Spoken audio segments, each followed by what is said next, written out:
ही स्वामी समर्थ म्हणजे ना प्रत्येक महिन्यामध्ये अमावास्या तिथी ही येतच असते. पण आपल्याला माहितीये का की 2025 या वर्षभरातला हा शेवटचा महिना चालू आहे, डिसेंबर महिना सोबत मार्गशीर्ष महिना.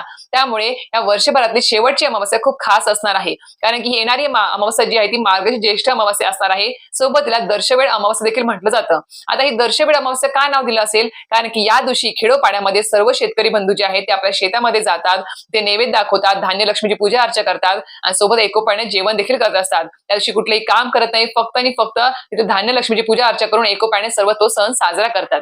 त्यामुळे या दिवशी आपल्याला या तर गोष्टी करायच्या आहेतच, पण सगळ्यात महत्वाचं आपणास माहितीये अमावास्या तिथी म्हटलं तरी पितरांसाठी समर्पित तिथी असते. त्यामुळे या दिवशी आपला पितरांसाठी दुपारी ठीक 12 वाजता दही भाताचा एक अत्यंत प्रभावी उपाय करायचा आहे. सोबत दुसरा एक प्रभावी उपाय सुद्धा करायचा तो संध्याकाळी करायचा आहे. आणि सगळ्यात महत्वाचं या दिवशी अशा काही गोष्टी आहेत ज्या आपल्याला कटाक्षाने टाळायच्या आहेत, त्या चुकूनही करायच्या नाही आहेत. कारण की जर आपण असं केलं तर नक्कीच प्रखर पितृदोष आपल्या मागे लागू शकतो. आणि प्रखर पितृदोषापासून सुटका पाहिजे असेल तर नक्कीच या दिवशी जे काही उपाय सांगितले ते नक्कीच मनोभावे श्रद्धेने करा, जेणेकरून येणारं 2026 हे जे काही वर्ष आहे ते खूप भरभराटीचं आणि चांगलं जाईल. तर यासाठी संपूर्ण माहिती जाणून घ्यायची असेल तर नक्कीच माझे युट्यूब चॅनल शीतल स्वामी सेवाचे व्हिजिट करा.